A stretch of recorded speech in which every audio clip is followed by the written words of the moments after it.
Konnichiwa, bitch. Alright, man. Listen, there's 3 things that are for certain in this life. Death, taxes, and your boy moving again. So yeah, we back. Welcome to the channel. It's been a minute. New era again. This is like my 5th move in like the last like 6 years. So we're just gonna get back to it. Get back to the goal of the plan. The shit that we're trying to push forward. So if you want to join the community, like, subscribe. If you do like and comment, it does help the algorithm. So do that if you want to, or don't. That's my selling point. What did Malice say? I don't gotta pitch neither. That shit sell itself. That's all I gotta say. Anyways, we're at the halfway point of the year, and there's a lot of albums I missed in like the little 2-month break that I took, moving phase wise. Some good, like really, really good, and then some, you know. Manish on the beach, shebang. All of my ops say dead. Why do they gas me up? Where does it go? My head, I got a lot. No! Yeah, there's a lot of stuff you missed. A lot of laughs that could have been had, but honestly, I don't have the energy to do that. I just want to spotlight some very, very good albums that have dropped. Some I like more than others. I got 18 albums here. Check them out if you haven't heard them. Starting out with Kenny Mason with Bulldog. Kenny Mason is a young up-and-coming artist. Already has had many collabs with people with the likes of Denzel Curry, JID. Very, very well-known names in, you know, modern rap today. And, you know, this guy is a jack of all trades. He can give you some wavy shit, he can give you some hard shit, he can give you some, like, kind of like rock rap type shit. And I think this right here with Bulldog kind of encapsulates all of that. I much rather like the first leg of this album a lot more. But this album does show a lot of versatility and a lot of, you know, intangibles Kenny Mason has, especially lyrically wise. The issue I have with a lot of these rappers, especially in the way that Kenny Mason is on, I wish they would have a lot more depth in their lyrics. Again, he's young in his career, so I'm hoping to see that further. This is still a very, very solid project for what it is. I think this is like his 3rd album. And, yeah, man, this is a good, solid effort. Next one we got, a little bit of Rage. We got, Coochies with, Trenchtown. The whole Rage wave when it comes to, hip-hop, like that underground style, I don't really like. A lot of the guys in that wave are a bit of pedophiles. They would never really get my endorsement. Ever. Coochies is one of those artists that is not one of those guys, and he happens to make some more fun music with this type of style. So not the most groundbreaking thing ever. Lyrically, he's not like fantastic by any means, but like he's cool for what it is, and I thought this was a fun project for what it was. Next one I want to talk about is from a legendary underground group, Dialect, with Brilliance of a Fallen Moon. Really not much to say with what these guys bring to the table. Their early 2000s stuff will always be like some of the most groundbreaking, experimental, industrial hip-hop projects ever, but they continued to extend that brilliance in their catalog in the 2020s, like damn near 25 years later. Next, we got Teller Banks with Hate Island. Definitely a very, very eerie and abstract project, to say the least. The soundscape is very, very haunting. Very, very grimy. You can hear his influences of a lot of like backwoods artists with the density of his lyrics. So yeah, man, definitely a solid project to check out. Next one we got, definitely an album that I'm honestly surprised that I liked, but honestly I'm not. Edward Skeletrix with Body of Work. This man is dropping some of the most weird experimental collage-ass, you know, hip-hop there is. It's like ambient plug. He isn't like rapping like in a crazy level, but he's floating on these beats like, you know, a typical plug and be artist would, you know what I mean? Like a lot of the soundscapes on here is some shit that you won't hear anywhere else. I think the first time I heard Edward Skeletrix was with the museum music, and I honestly didn't get it. But now this here is just kind of like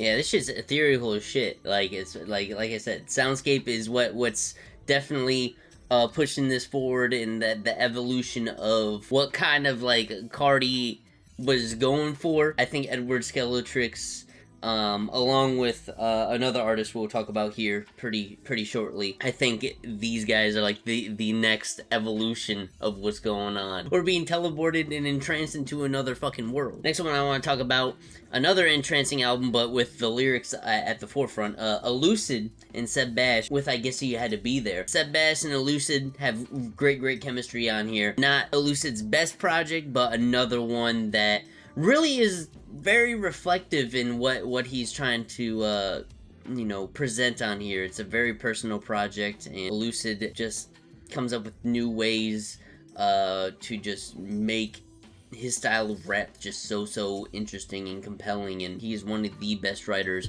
of our time. Next one we got is Rock Marciano with 656. Rock Marciano continues to build his catalog of greatness. Very luxurious raps over very vintage and minimalist production. There really isn't much to say. If you know, you know.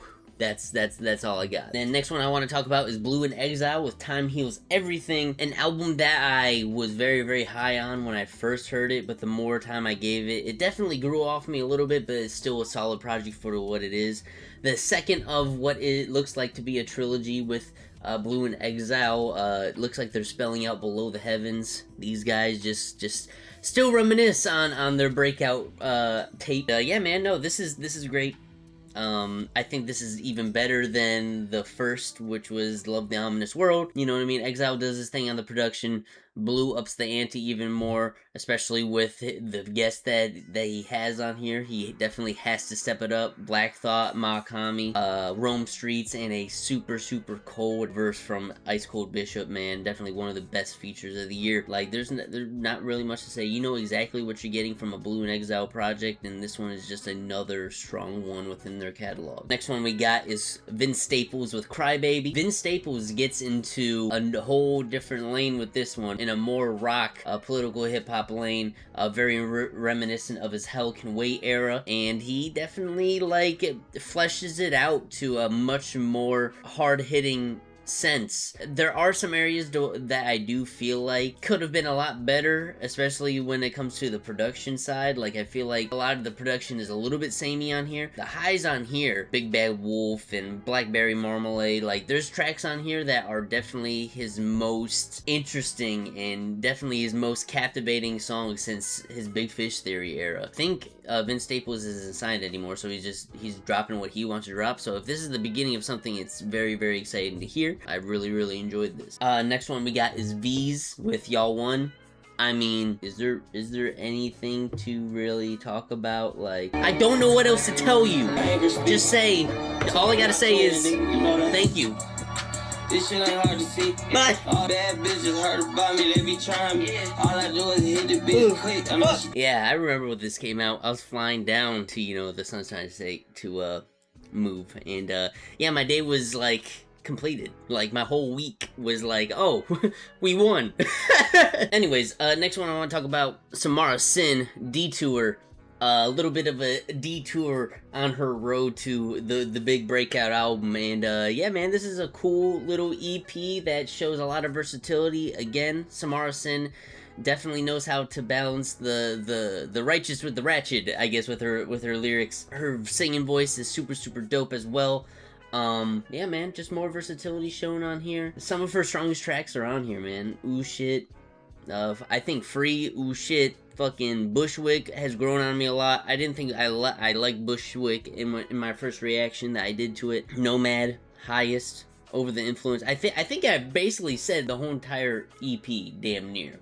Besides maybe like one or two tracks. Yeah, man, this shit is just well done all around. Such an enjoyable EP to listen to. And what I really enjoy about Samara Sin is, like, yes, she's a part of this new era of, you know, rappers that are coming up, but like a lot of the new rappers just come off as very like performative and like inauthentic. I guess this is a combo for a whole different video, and I will touch on it. There's something about the new age rappers that are, like, you know, that are supposed to be the new ones that are dropping, you know, more thought-provoking, you know, art. And there's just something about them that just doesn't feel real. And I think Samara Sin brings a lot of that honesty and authenticity with her music that just hits that itch compared to a lot of her you know, peers and contemporaries. I'm interested to see where she's gonna go next. This was a fun detour, nonetheless. Next one I got is A$AP Rocky with Don't Be Dumb. Was it worth the wait? You can argue that it is or it isn't. Honestly, I just enjoyed the music that was on here. I thought it was pretty good. As an album concept as a whole, was it kind of directionless in some ways? Like the structure of it was kind of whack? Yeah, kind of. But the individual songs on here, for sure, yeah, fucks with. Like, I would play some songs on here, but last time I got the video blocked.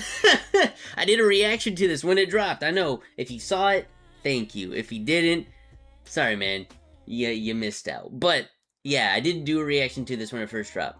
Liked it a lot, still do, but it got blocked. All around what Rocky was going on here, though it does seem like a mix and mash of like different like eras and ideas. I feel like what he presented all around and what he was trying to go for, I thought it was pretty well done. Got some killer features on here, some very, very solid ass beats where Rocky's floating on Helicopter, Playa, the title track, Air Force, some of my favorite tracks on here. Stop Snitching, hard. Another one I want to talk about, Sideshow, T-Gray Funk. Is this the, from what I hear, this is the first hip-hop album with 4 discs. Fucking wild, fucking crazy, and he does pull it off.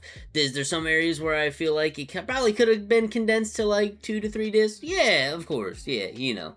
But yeah, that disc 1 and disc 3, fucking wild. But I think for what Sideshow was going on, like from the aesthetic to his raps that were a balance of wavy, smooth, but also very conscious and thought-provoking.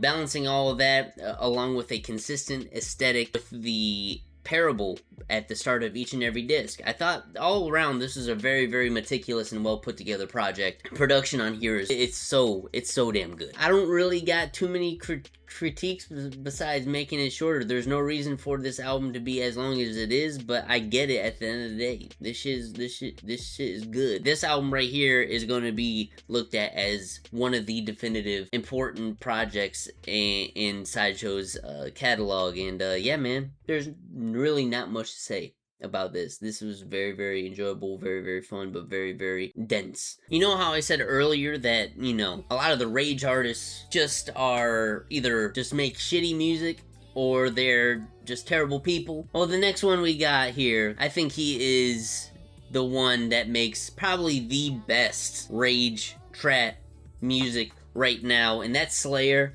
He dropped Half-Blood, Blood Lux earlier this year, and man, this shit right here, his lyrics aren't the most dense shit ever, but he's actually saying something that doesn't have to do with the same bullshit that all these other, like, hip-hop artists in that underground scene talk about, like...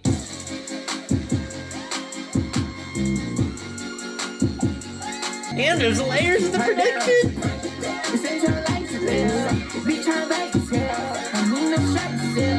I see me in your glasses. I see me in those glasses. You see how I'm back. You see I got passion. Then don't do it for me. But it's no deeper than it needs to be. Let me live how the people be. I do right quick, yeah, SRC. Jumping up real quick like Jeff Hardy. Yeah, this shit fucking hard.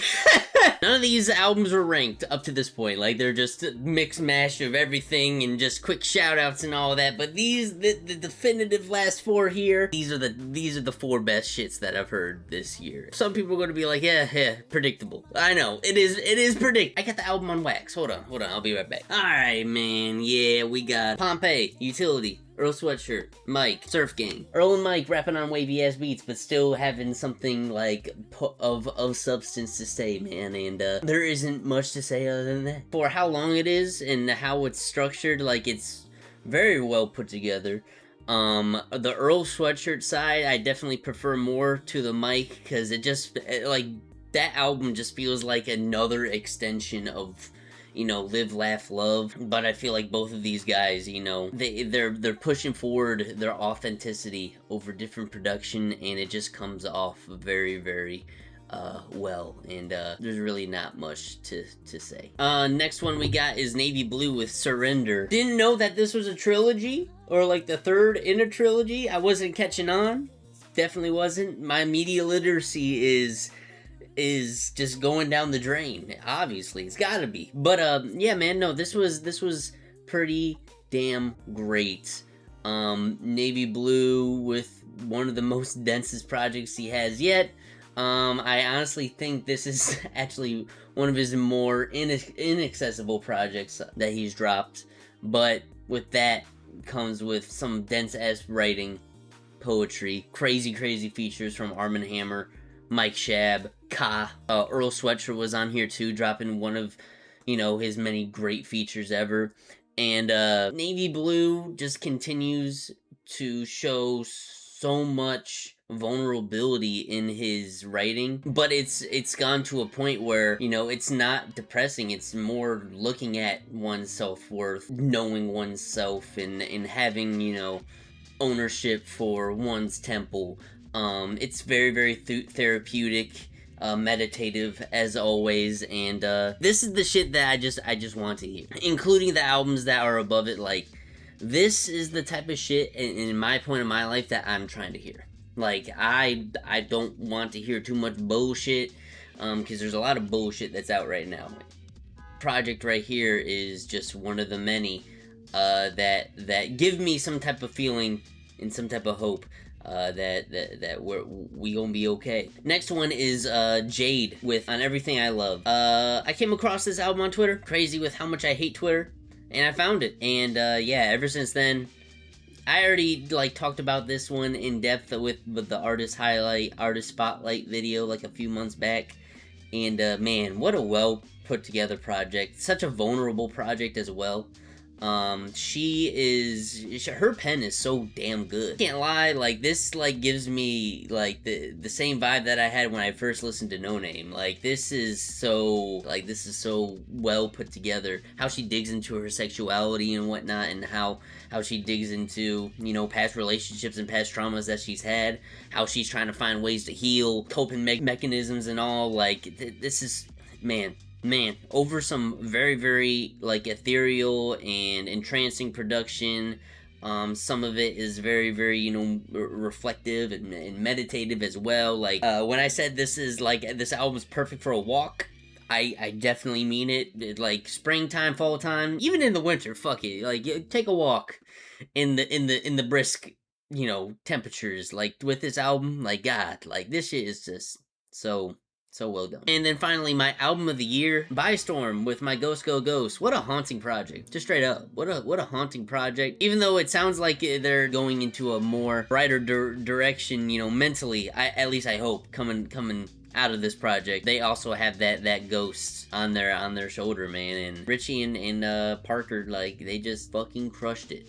Making some of the best art rap you ever hear. Soundscapes fucking wild. This album is very depressing, but also has a very optimistic ending, I feel like. And yeah, man, this is my album of the year. Now trust me, I'll be lying to y'all if I listened to this project every single day.